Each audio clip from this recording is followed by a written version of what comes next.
Book of Revelation was originally written in Hebrew, not Greek, and there's plenty of proof of this. Everybody pause the video if you want to see this guy's comment because I'm taking it off. Papias was the first person to come up with the 1,000-year reign being literal. This was never a belief among the disciples, among Jesus, among anybody, until Papias between 110 130 AD. They even had a phrase for it called Chiliasm because he came up with it being a literal reign of Christ on earth. Eusebius, who was present at the Council of Nicaea whenever they made the canon and everything, he said that Papias was wrong and that it wasn't a literal reign. Now, what Papias said was that the reign of Christ began in 30 AD at the day of Pentecost, which would mean the 1,000-year reign would have been over by 1030. And the reason they went with Papias' translation, I'm going to get into how the book of Revelation was written in Hebrew and how we know that, but the reason they went with Papias' translation during the Council of Nicaea is because they believe, many Christians believe, that since they got Emperor Constantine to give them freedom of religion, since he was becoming Christian, they thought that that was the establishment of the church on earth and the beginning of the 1,000-year reign. They thought they had gotten the emperor of the earth, the most powerful man in the world, the most powerful empire, to become Christian. They thought that was Christ's reign on earth. Now, the Gospel of John and the book of Revelation had to have been written by the same person, because they're the only two books in the Bible, in the New Testament, that say things like, in the Hebrew tongue it was this, in the Greek tongue it is this. And they both say that, the Gospel and the book of Revelation. Now, Revelation is not translated into fluent Greek. If it was written in Greek in the first place, it would have been translated into fluent Greek, but unlike a lot of the other books in the New Testament, Revelation is not written in fluent Greek, which tells us that it comes from a different language originally. The book of Revelation was quoting Zechariah, Jeremiah, Ezekiel, Daniel, Isaiah. All the things in the book of Revelation come from verses in the Old Testament. And those verses that are translated into Revelation did not come from the Greek Septuagint. They came from Hebrew writings of the Old Testament. Now, Paul and all the apostles and everybody preached, Gentiles having not the law do by nature the things contained in the law, these having not the law are a law unto themselves. Paul said that if Gentiles went back to the law, that they rejected Jesus Christ. The law and the prophets weren't even to be read by Gentiles. The churches got together, the church elders, and they said that the Gentiles should not have the law or the prophets, and they only gave them 4 things to live by, and said that giving them the law and the prophets would be tempting the Holy Spirit, because God gave them the Holy Spirit without the law or the prophets. But whenever John is writing Revelation, he's writing things that were only ever written to Jewish people. Think about it. All those prophecies that were to be fulfilled in the Old Testament were only written to Jewish people, and only concerning the destruction of Jerusalem, and only concerning the Jewish people. Now, whenever John wrote those things, he said, "You've tried them which say they are Jews and are not." What the 1,000-year reign was, it's not supposed to be 1,000. It would have originally been written in Hebrew, and it was what Jesus said. He said that whenever he came back in his kingdom, then he would sit down on the throne, and on his Father's throne, and they would be given 12 thrones to judge the 12 tribes of Israel, the 12 Aleph of Israel.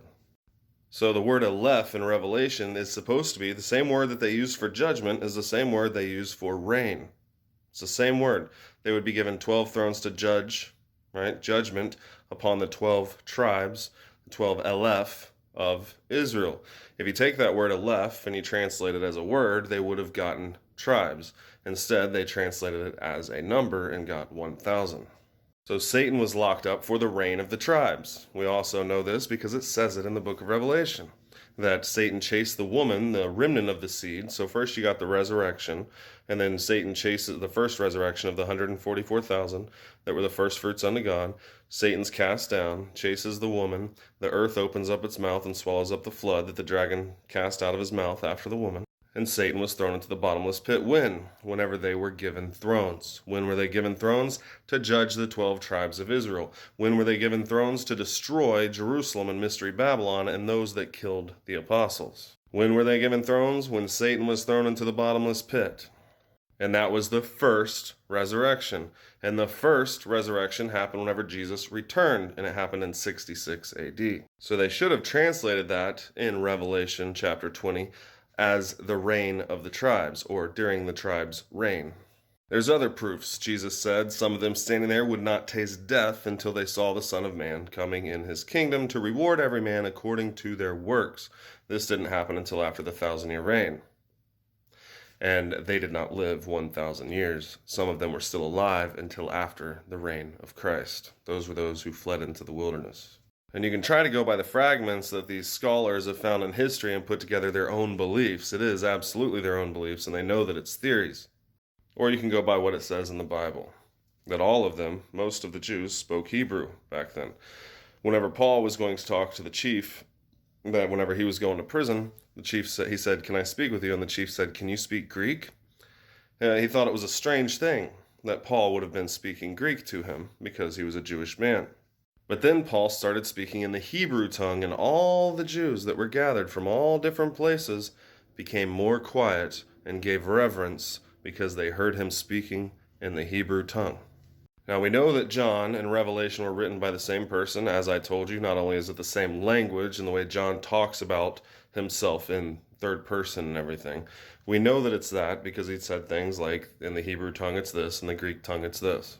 Well, whenever they found the Dead Sea Scrolls, they found a whole lot of writings from the time of Jesus Christ. And scholars realized that the Gospel of John had to have been written by a Jewish man living at the time of Christ because it used the same wording and the same type of lifestyle and mentioned the same type of things, that the way that the Jews lived at the time. Now let's put it this way too. Nobody believes that the 1,000-year reign, anybody that knows anything about the Bible, believes that the 1,000-year reign is literal. Nobody. You got your preterists, and they know that Jesus already returned. They try to put the 1,000 years to whatever. But then that gives you Satan's little season being an extra 1,000 years, which isn't possible for him to have a short season. There's a whole lot more on that. But no matter what, it shows you that all of this stuff happened in the first century. Whenever Jesus was on earth, he said, "Now is the judgment of this world. Now shall the prince of this world be cast out." Whenever Jesus came, it said he came to defeat him, destroy him, which had power over death. That is the devil. Jesus Christ came to destroy him, and then was the judgment of the world. It says whenever Jesus was caught up to God and to the throne, there was war in heaven. Michael and the angels fought against the dragon, and the dragon against the angels, and the dragon's tail drew a third part of the stars and did cast them to the earth. Satan was cast down and knew that he had but a short time, right? So this short season that you're talking about, this short time, it can't be 2,000 years. Whenever Jesus said, "Now is the judgment of this world, now shall the prince of this world be cast out." And then you see that whenever he ascends up to heaven, there's war in heaven. Satan's cast down, knows that he has but a short time. And this stuff happened in the time of Christ. If you will go and read Isaiah chapter 27, you'll see that Satan was defeated whenever the temple on earth was destroyed, the altar was burned with fire, and Jerusalem was left desolate. So what was the 1,000-year reign of Christ? It wasn't 1,000, simply a bad translation from people who think that the original Revelation was written in Greek. And it's just a bad translation. The reign of Christ was whenever they broke Israel into shivers, whenever they sat down on the throne with him and judged the 12 tribes of Israel.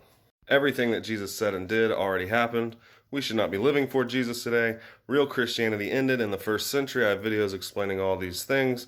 You guys have all been duped by everything. We're supposed to live for God today, not Jesus Christ. Nothing in that Bible is for us. And you people that think, oh, the whole Bible was over in the first century, except for this. There's like 4 verses that are to us. It's ridiculous. Give me a follow.